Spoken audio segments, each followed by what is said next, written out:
Esther, you say with us, a second guest on the program. Esther, you're welcome on Bantu. Thank you. Bienvenue Esther. Merci. Ouais. Bon venue. Pas, non? Bon après-midi Esther. Monsieur le maire, t'as pas, c'est quoi? Bon venue, Esther. Merci, monsieur le maire. Donc, tu t'appelles Esther. C'est comme ça qu'il est. Il aime me déranger. Esther Bika, on parle toujours des cinémas avec toi. Ouais. Mais toi, tu n'es pas seulement actrice, tu es aussi technicien. Et tu as commencé par la technique, je pense. Tu me trompes, hein? Pas la photographie, oui. La photographie, c'est la technique. C'est toujours la technique. Qu'est-ce qui t'amène vers la photographie d'abord? Ça a commencé comment? Quand et comment on dit? Je vais paraphraser, d'ailleurs, comment on dit au quartier? Pour la petite histoire avec la photographie, je suis allée faire une formation dans un centre qui avait comme branche IH, menuiserie et photographie. Moi qui ne suis pas une amoureuse de tissu et tout ce qui va avec, je ne pouvais plus non plus faire la menuiserie. J'ai dit bon, pourquoi pas essayer la photographie. D'autant plus que c'est un métier assez particulier. Et puis voir une femme qui filme, ce sont des choses à l'époque qui étaient assez rares. Donc c'est comme ça que je me lance dans la photographie et puis tout décolle. Et vous vous retrouvez également aujourd'hui à la caméra, vous montez. Comment vous avez appris tout ça? Sur le tas? Sur le tas, oui. J'ai pas fait d'études secondaires à l'université et tout ce qui va avec. J'ai eu la chance de rencontrer à l'époque Justin Fosso, qui m'avait pris sous son aile, qui avait à cette année-là une maison de production à Frankenstein, qui recherchait des stagiaires. Donc, vu que j'avais déjà fait la photographie à l'époque, parce que l'audiovisuel est une vidéo en image, par contre, la photographie, c'est une image statique. Donc, il n'y a pas trop de différence entre les deux, à part qu'il y a un mouvement. Voilà. Donc, pour moi, c'était assez facile d'intégrer l'audiovisuel. Donc, c'est là que tout part, en fait. Ça t'a pris combien de temps pour apprendre à monter? 6 mois. 6 mois. Seulement? 6 mois, oui, 6 mois. Non, mais quand tu as la tête, quand tu es posé, c'est pas si difficile que ça. Quand tu as la volonté, le reste peut se faire facilement. Et le filmage, la caméra?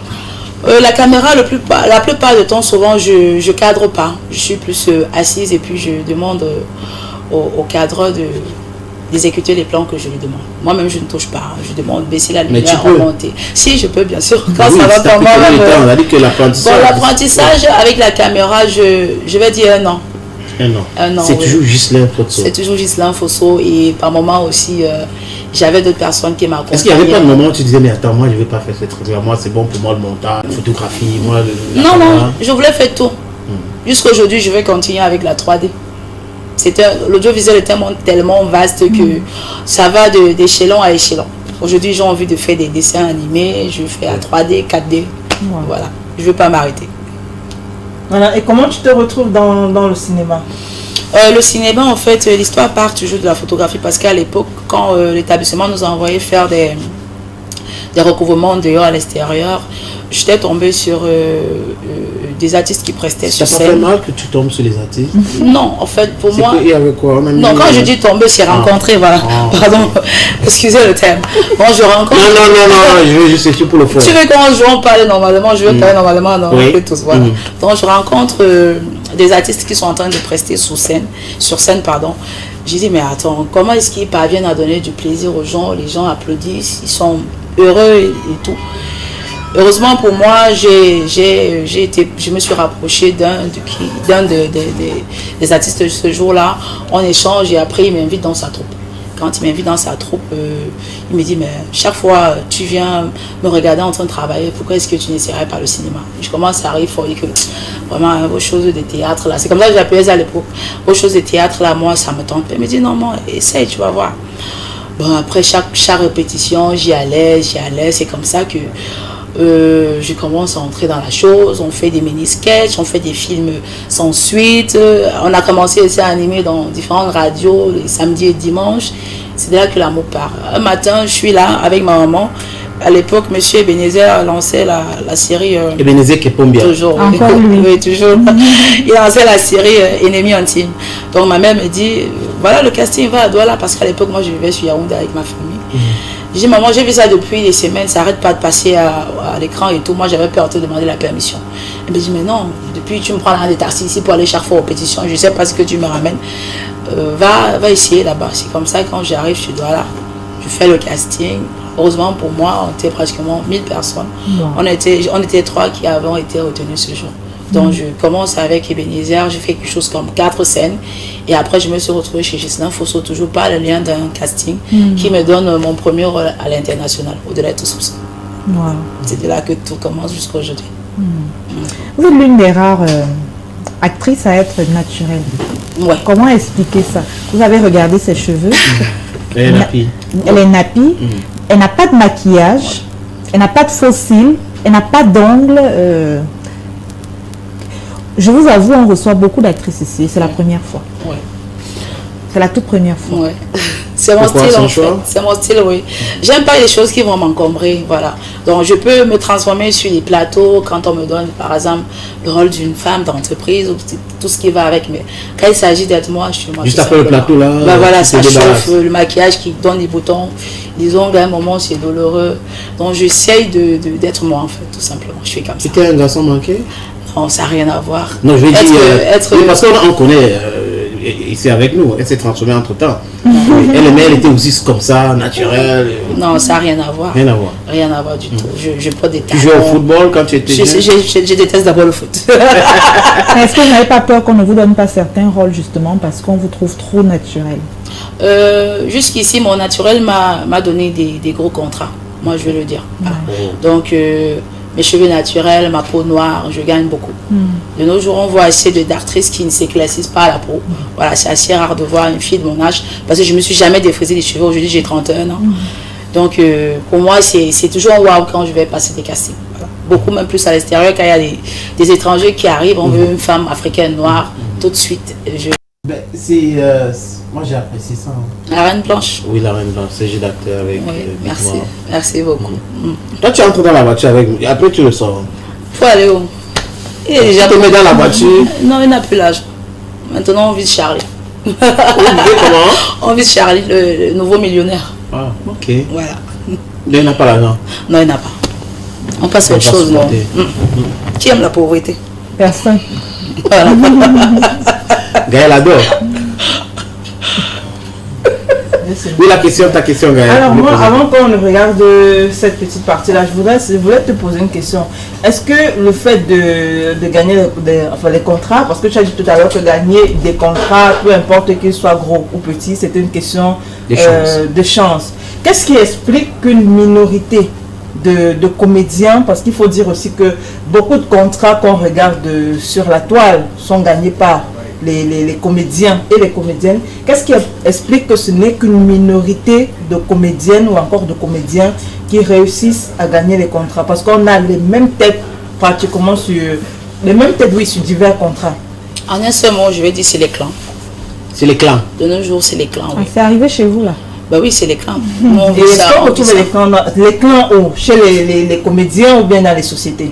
Les sociétés, ils ont déjà la tête d'affiche, voilà. Aujourd'hui, je fais une Donc pour avoir un bon contrat, il faut être dans un clan. C'est les clans. C'est les clans, en un seul mot. Il n'y a même pas de débat, c'est les clans. D'accord. Et maintenant, comment est-ce que on peut encore se plaindre que, bon... Comment on peut faire pour entrer dans justement, ce clan? c'est ce que je voulais demander. Pour entrer dans ces clans, c'est la relation. Hein. C'est-à-dire, voilà, je te présente à mon producteur. Monsieur, voilà tel, est-ce que vous pouvez d'abord donner une figuration? Bon, on va pas te payer, hein. Tu vas commencer comme ça, on va t'aider. C'est de là que tout part. Donc à partir de là, tu peux avoir, oui, tu joues bien, tu commences aussi à devenir celle-là qui fait le make-up sur Facebook, qui fait des directs, qui fait des clashs. C'est comme ça que tout décolle. De nos jours, c'est comme ça que ça marche. Pourtant, à notre époque, c'était le talent qui couronnait tout. Aujourd'hui, c'est plus trop ça. On est mélangé avec les non-talentueux et les talentueux, mais voilà. C'est la bataille de tous les jours. Mais comment sortir de là comment sortir de tout ça? Parce qu'on a l'impression aujourd'hui que... Faut qu'on regarde beaucoup plus le talent. Voilà.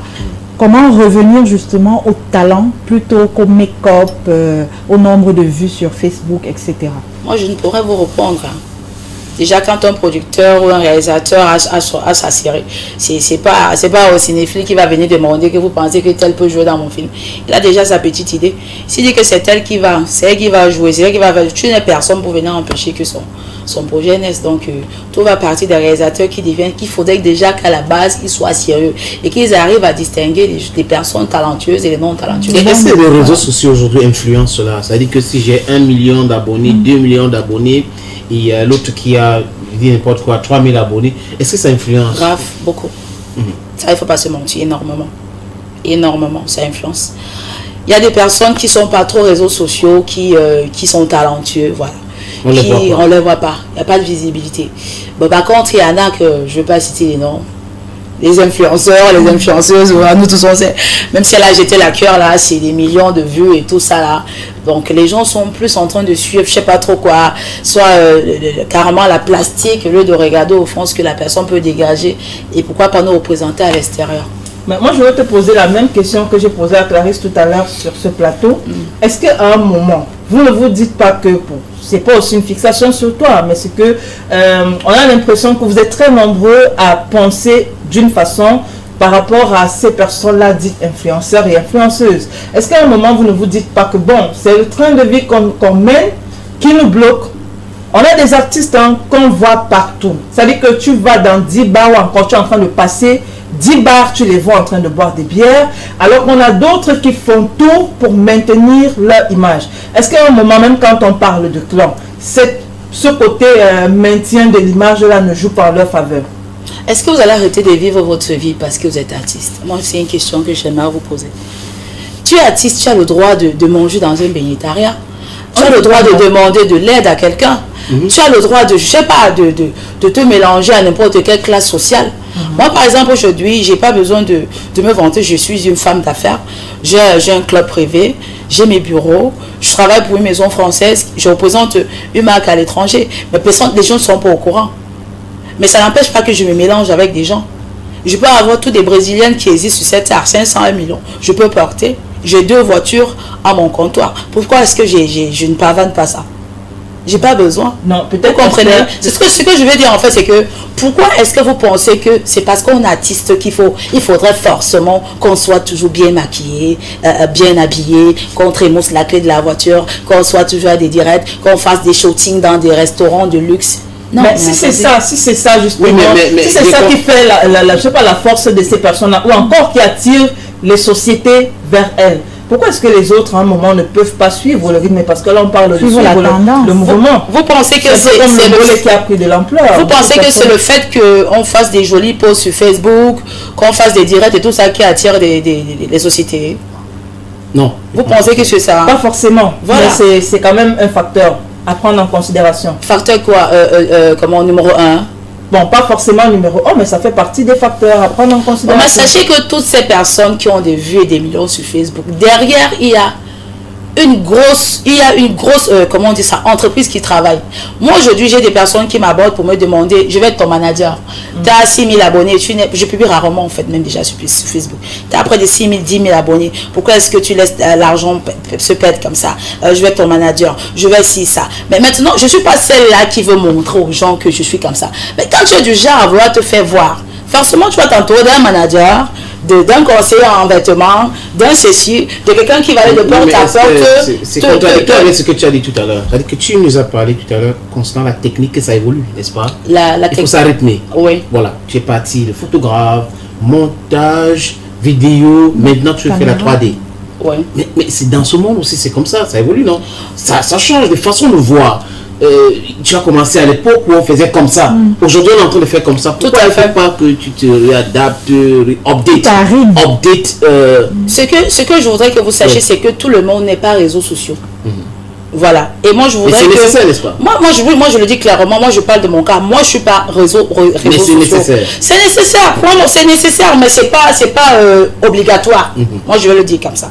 Il y a des artistes qui à un moment qui ferment leur compte. Moi, j'en connais des abonnés aux États-Unis, des stars aux États-Unis. Quand elle avait les 6 000, 18 millions d'abonnés, elle a fermé. Mais elle a fermé pourquoi? Parce qu'à un moment, on en a marre. Derrière ça, on a des harcèlements. Il y a des gens qui ne supportent pas les harcèlements, des insultes. Tu as publié un truc là, ça te fragilise énormément. Ouais. Il y en a qui supportent, il y en a qui ne supportent pas. Donc c'est pour vous dire que quand vous voyez un artiste dans la rue, ne vous dites pas que non, s'il marche en babouche, c'est parce qu'il a raté ça. Non, mais pour moi, c'est pas parce qu'il est pauvre. En fait, ici, je comprends bien sa question, ou peut-être devoir la préciser. C'est pas le fond. C'est pas ça le trait. C'est-à-dire que un comédien, un artiste, un chanteur peut avoir un bar. Tu vois, c'est une bonne chose. Il peut aller dans un bar pour boire, c'est pas un problème. Il peut aller dans un bénétariat pour manger, c'est pas un problème. Ouais. Le fait de les voir, qu'ils soient vulgaires. Vulgaire. La vulgarité.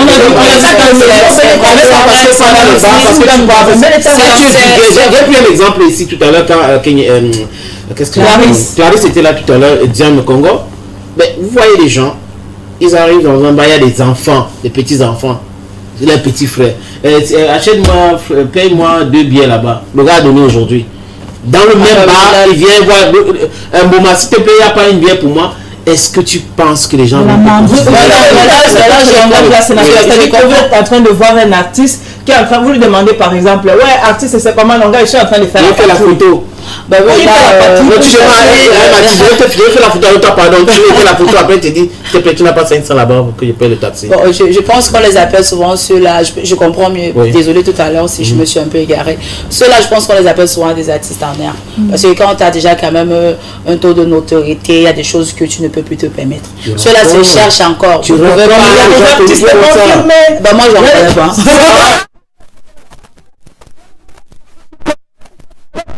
Honnêtement, moi-même, je n'en connais pas. Il y en a tellement. Si tu as dit oui. Ah bon? Il y en a tellement. J'en connais pas. On a vu Francis Ganou dans un bénétariat. On se souvient d'une photo de Stanley No dans un bénétariat. Mais on se souvient de Samuel Eto'o devant un vendeur de soya. Mais là, c'est qu'il est en communion avec peut-être les gens de la basse classe. Non, mais aussi si c'est ce raisonnement réel, je ne suis pas d'accord avec toi. Les gars, ils peuvent manger même tous les jours dans le matin. Ce n'est pas occasionnellement. Il peut aller tous les jours là-bas, il n'y a pas de problème. Mais c'est le fait de transformer ça à autre chose qui fait problème. Oui, qui fait sale en fait. C'est ce que je dis, ce sont des gens qui n'ont pas encore compris ce que c'est que vraiment être artiste. On a été empêché de monter sur la moto. Moi, je vais le dire. Moi-même, je bâche. Ah oui, moi-même, je bâche. Il y a des moments où je bâche. C'est pas pour dire qu'on a vu Esther Biégas. Je bâche jusqu'à ce que je discute le prix de 200. Oui, je bâche. Est-ce que les gens t'ont demandé beaucoup de questions? Oui. Moi, je n'ai pas demandé. Parce que, premièrement, ce que tu fais, je t'aime. Tu aimes ce qu'elle fait ou tu l'aimes? Tu l'aimes. C'est juste une question qui est Non, Non, depuis vous je me reste. Ça va, monsieur. Maintenant que je vais demander aussi ma question, ça va, non, monsieur le maire. Je ne veux pas prononcer. Ça va, alors, vas-y. Premièrement, ce que tu fais, ce que je t'aime. Voilà. Quand tu fais, je suis content. Maintenant, les mots que tu fais là, que tu as déjà fait depuis, ça t'a déjà apporté quoi? Ça t'a apporté beaucoup d'argent, ça t'a apporté beaucoup de relations. Qu'est-ce que tu peux faire entre les choix que je suis en train de te demander? Bon, ce que jusqu'ici le cinéma m'a apporté, le cinéma m'a beaucoup apporté. Hein. Moi, je ne vais pas être hypocrite. Ça m'a apporté mon plus gros contrat en tant qu'actrice, je pense que c'était le premier, je l'ai signé à 1 million de francs. Oui, au-delà de tout soupçon, à l'époque, j'ai quel âge? 21 ans. Oui, c'est mon tout premier contrat. Bon, après, ça s'est enchaîné avec les 500, 400, voilà, des trucs comme ça. J'ai eu beaucoup d'argent. Oui, on a de l'argent à l'instant. 1 million de nos jours, mon père. Tu sais, même le plastique de 50, tu ne peux pas remplir ça même avec 100 000. C'était avant que c'était là, mais maintenant, c'est plus trop. Donc, aujourd'hui, je gagne plus derrière les caméras. Parce que quand je ne suis pas devant, je réalise, je fais mes montages. Ça veut dire que tu laisses les devants pour partir derrière? Non, quand je dis je suis plus derrière, c'est parce que j'ai aussi constaté que derrière les caméras, il y a plus d'argent. Les techniciens qu'on ne monte pas touchent 3 fois que les artistes comédiens, que les acteurs. Un caméraman qui vient signer le contrat d'une série, si tu touches 1 million, il a 3 millions. Hein. Donc, voilà, c'est... Moi, quand tu m'appelles... Si tu m'appelles en tant qu'actrice, je vais pas moi, je boude parce que je vais perdre mon temps là-bas. Bon, je tourne juste pour la visibilité pendant 1 an et puis les nominations qui arrivent de partout, c'est bien. Mais quand tu me dis, ouais, voilà, je te donne le contrat comme monteur, tout de suite je commande un nouveau truc. Une nouvelle machine. Voilà, tout simplement. Donc, que ce soit devant ou derrière, moi je trouve mon compte, je me plains pas. Si on te demandait de faire un choix. Je ne peux pas faire le choix. Comment tu as accouché tes enfants? Non, tu peux pas me derrière, tout faut comment. Non, j'aime les deux. J'aime derrière. J'aime tout. J'aime derrière. Les deux.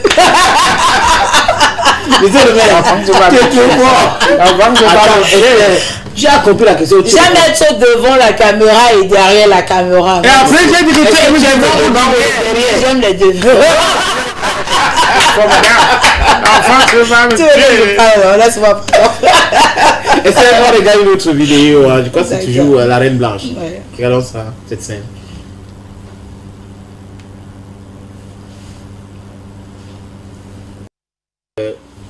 Est-ce que Ouais. là tu voulais tuer qui? En fait, c'était pas pour tuer quelqu'un. Parce que tu payais quoi? pour la tuer, elle n'allait pas assez souffrir. Okay. Je payais en fait les gars pour que son mari vienne la trouver ivre dans le lit avec un homme. Genre, comme s'il y avait une infidélité. Ok. Voilà. Okay. Et le tournage c'était à Bafoussam? Non, on a tourné La Reine Blanche à Douala et à Banganté. Douala et Banganté. Là, c'était les scènes de Douala. Douala. Sénateur, parce qu'on parle d'infidélité là, moi je voudrais savoir... Tu es infidèle? Sénateur. Non, parce que tu dis sénateur, on parle d'infidélité. Tu es fidèle ou infidèle, Gaël? Bon, again. Ok, on a compris. Voilà. Esther, je voudrais... il y a eu un moment, vous avez été accusé de vol de mari. Oui. Oui. C'était quoi le problème? Déjà, est-ce que c'était faux, c'était vrai, mais c'était quoi le problème? Vol de mari sur quoi? Genre, tu as... Arraché le mari de quelqu'un. quelqu'un. Tu as arraché le mari de quelqu'un. On parle d'un film. Non, pas dans le film. Pas dans la vie réelle. Dans la vie réelle. C'est de moi qu'on parle là. Je ne te reconnais pas dedans. Non, mais ça sort d'autre. J'ai arraché le mari de quelqu'un. Il y a, je sais pas, il y a, tu n'as jamais arraché le mari de quelqu'un qui a fait un post comme quoi tu lui aurais pris son mari. Non. Est-ce que c'est le gars qui t'a arraché ou c'est toi qui l'as arraché? Non, non, déjà je sors pas avec les maris des gens. Ok. Donc si je suis au courant même que tu es marié là, je me retrouve pas. D'accord. Donc c'est pas toi? Non. C'est le Congo ça? Tout simplement le Japon, non, non. Sur les réseaux sociaux. Et maintenant l'autre question, le phénomène de Tisa, parce qu'il faut également dire que ça fait après les clashs sur les réseaux sociaux, on a aussi ce phénomène là de Tisa, c'est-à-dire que je peux sortir avec le mari de X, ou encore X a décidé de sortir avec moi. Quel est ton point de vue là-dessus? À chacun sa vie. Moi je le dis comme ça. C'est ce que tu le fais. À chacun sa vie. Si tu te sens bien quelque part, maman part. Tu te sens bien quelque part, papa part. Je ne peux pas moi décider sur les histoires surtout les histoires des cartes au mur. À chacun sa vie. Tu as dû te vacciner, tu assumes les conséquences tout simplement. À chacun sa vie. Il y a le vaccin de Corona. Voilà. Il y a une question que j'ai toujours voulu poser. Lors du tournage de Quartier Chaud, vous étiez réellement enceinte? Non. Non, non, j'étais pas enceinte. On avait l'impression que c'était pour de vrai. Non, j'étais pas enceinte. C'est vrai qu'ils m'ont fabriqué un ventre en silicone. Ils ont pris des mesures. Voilà, okay. Donc ce qui faisait un peu naturel. Mais c'était très désagréable. À chaque fois qu'il fallait retirer, ça démangeait. Parce que je faisais des heures et des heures et des heures avec. C'était vraiment l'un des tournages les plus difficiles jusqu'ici. Oui. Mais là, est-ce que c'est toi qui as monté Madame Monsieur? Non. C'est la seule série des Bénéziens jusqu'ici que je n'ai pas travaillé. Parce qu'avec lui, j'ai fait La Reine Blanche, saison 1 à la saison 3. C'est toi qui as monté? Oui, monté, mixé, talonné, tout ce qui va avec. Donc on avait 151 épisodes. J'ai travaillé sur les 3 saisons. J'ai fait Abiba aussi, les 2 saisons, 52 épisodes. Et j'ai fait Otage d'amour. Donc c'est les 3 séries que j'ai travaillé pour Chambéry. Je pars de là. Plus tard, je rencontre un partenaire français qui me met en contact directement avec une entreprise sur Paris. Malheureusement, je n'avais plus le temps pour travailler sur Madame Monsieur. Donc j'étais déjà avec. C'est toi qui es parti, pas qu'il y avait un problème. Non, il n'y a pas de problème. Du tout. Pas de problème. Alors Esther, il y a eu un post d'une comédienne comme toi très récemment sur les réseaux sociaux qui mettait en exergue Mama Simba. Ouais, apparemment Mama Simba est dans des conditions pas très bien. Et cette comédienne posait le problème de la sécurité. C'est qui le nom m'échappe, sénateur. Cette comédienne posait le problème de la sécurité des comédiens. du moins la sécurité future, parce que là on a vu l'état de Maman Simba et vraiment c'était pas bien. Toi, quel est le conseil ou encore la revendication que tu peux faire à l'endroit de ces comédiens-là, ces autres comédiens qui sont actuellement en train de te regarder? Parce que c'est vrai, chez toi, ça marche plutôt bien, mais il faut dire, encore le reconnaître, il y a des comédiens qui sont talentueux, comme tu l'as dit, mais qui sont en train de souffrir. Je veux parler là de l'ancienne génération. C'est difficile, hein. C'est vrai, c'est difficile parce que je suis un peu proche à certaines personnes. Même de Maman Simba, elles sont nombreuses. Ces mamans-là que, par moment, j'accompagne du mieux que je peux. Moi, je vais tout simplement leur demander de ne pas baisser les bras. Voilà. Si à l'époque, ils avaient vraiment fait ce qu'on appelait des bons contrats, parce que tout à l'heure, j'ai entendu Clarisse dire qu'elle n'avait pas fait de contrat avec voilà, à l'époque. Voilà. Aujourd'hui, c'est un peu trop tard pour faire retour en arrière. Donc, moi, ce que je vais leur demander, c'est de ne pas désespérer. Et à un certain moment, quand tu sens que tu as longtemps bataillé dans un couloir, essaye de voir ailleurs.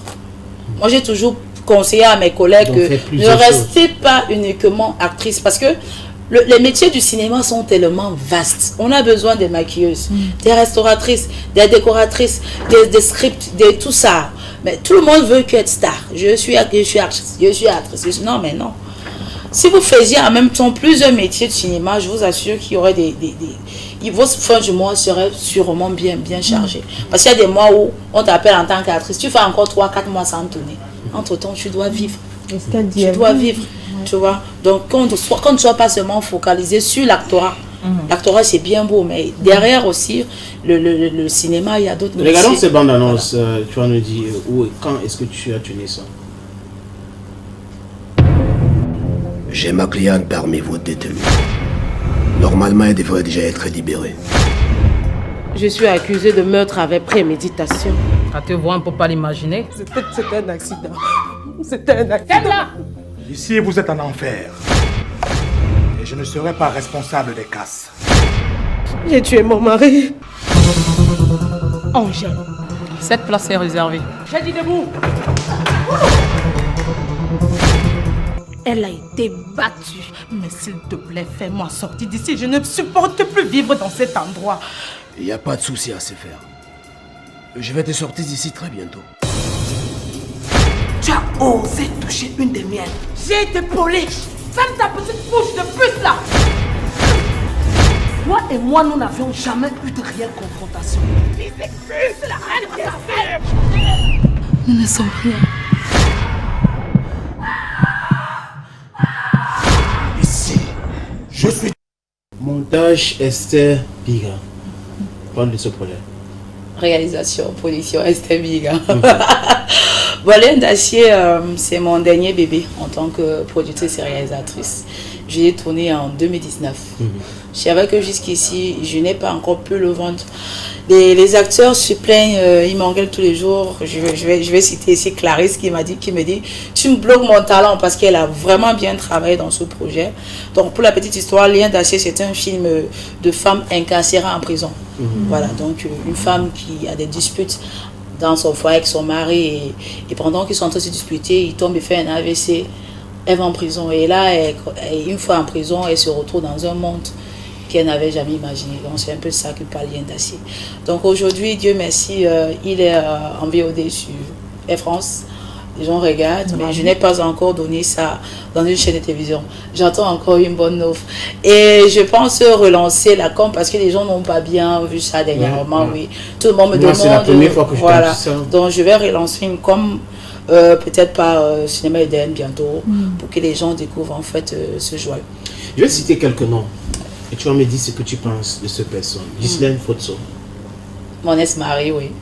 C'est lui qui me forme en technique, et en fait, c'est lui qui me façonne. Ex-mari? Ex-mari, oui. Ex-fiancé, oui. On a fait 5 ans. Oui. Ok. Ebenezer Kepombia. Ebenezer Kepombia. C'est... Moi, je l'appelle mon encadreur. Parce que c'est celui-là qui m'a tendu la main quand je suis arrivée sur Douala. Donc à l'époque, j'étais toute petite, toute naïve. Il m'a donné la possibilité d'entrer dans le cinéma 237. Voilà. Donc je pars de chez lui pour chez Gisela. En quelque sorte, c'est un parrain. Un parrain pour toi. Flavienne Chatap. Flavienne Chatap, moi, on n'a pas de lien parce qu'à l'époque, quand je la rencontre, je travaille encore pour Chambéry. Oui. Et les Chambéry, Flavienne était danseur. Oui, j'ai dit à l'époque, parce qu'elle vient nous retrouver. Okay. Elle m'a trouvé, je travaillais déjà pour la maison. Et je la connais comme directrice de production, comme DG de la maison, celle-là qui était le second d'Ebenezer. Bon, plus tard. Quel DG? Non, mais le DG de la maison. Directrice générale, c'est elle qui était chargée de. Elle travaillait comment? Est-ce que c'était agréable? Non, elle a des idées. Elle est très riche en idées. C'est quelqu'un qui est toujours en train de créer. Parce que beaucoup ne le savent pas. La Reine Blanche, c'est elle qui a dessiné tous les costumes de la chefferie. Donc, elle ne dort pas. Elle veut toujours aller chercher des choses qui n'existent pas. Donc, son fort à elle, c'est d'apporter toujours un truc assez décalé. Elle adore toujours rapprocher les projets comme ceux des Nigériens. Parce que regardez comment les Nigériens font. Donc, un peu son truc à elle, c'est de sortir le cinéma du décor qu'on a aujourd'hui. Bon, je pense qu'à l'époque, c'est même elle qui vient avec l'esprit d'avoir des appartements de luxe dans les séries. Elle propose à M. Ebini qui valide tout. Donc, en quelque sorte, moi, je l'ai connue comme ça. Et bon, bien plus tard aussi, comme la dame de monsieur. Donc, donc elle était la fiancée d'Ebenezer. Oui, tout à fait. Ça ne se cache pas, c'était sa fiancée. Oui. Ok. It's a pleasure having you. Non, la dernière personne, Kamga acteur. Oui. Ah bah oui, c'est un vieux ami. Le Kamga a dit qu'il faut que tu dises la vérité. La vérité. Et il a écrit sur Facebook, que quoi? Sur la page de Bantou, que c'est l'occasion de dire la vérité sur notre relation, moi et toi. Ah non, qu'il arrête son buzz. C'est mon ami, Kamga. Tu as mon ami jusqu'à la terre finie. Mais ton ami comment? Non, c'est mon ami, c'est mon pote. C'est mon pote. Non. Pourquoi il insiste? Il a insisté. Kamga, c'est tout Kamga. Il adore Titi un peu. C'est mon ami, c'est mon ami, c'est mon ami, c'est mon ami, c'est mon ami, c'est mon ami. Kamga, I don't understand. No go follow the game. Voilà, c'est mon ami. It was a pleasure having you on this program this day. You're also present on the social media, right? J'ai pas compris. Est-ce que vous êtes présente sur les réseaux sociaux, sur voilà, Facebook, Instagram? Oui, Esther Biga, partout Esther Biga, partout. Instagram, Esther Biga, Facebook, Esther Biga. Je n'ai pas d'autres comptes parce que j'ai pas le temps d'aller tout le temps les meubler avec des photos. Donc Facebook, Esther Biga. Instagram, Esther Biga. Instagram, voilà. TikTok? Non, j'aime pas. Désolé. Thank you so very much. Je vous en prie. We'll take the time now to go to, I think Shoko is present. Yeah, we want Shoko to give us the best of his talent this day. But ladies and gentlemen, let's take this little transition.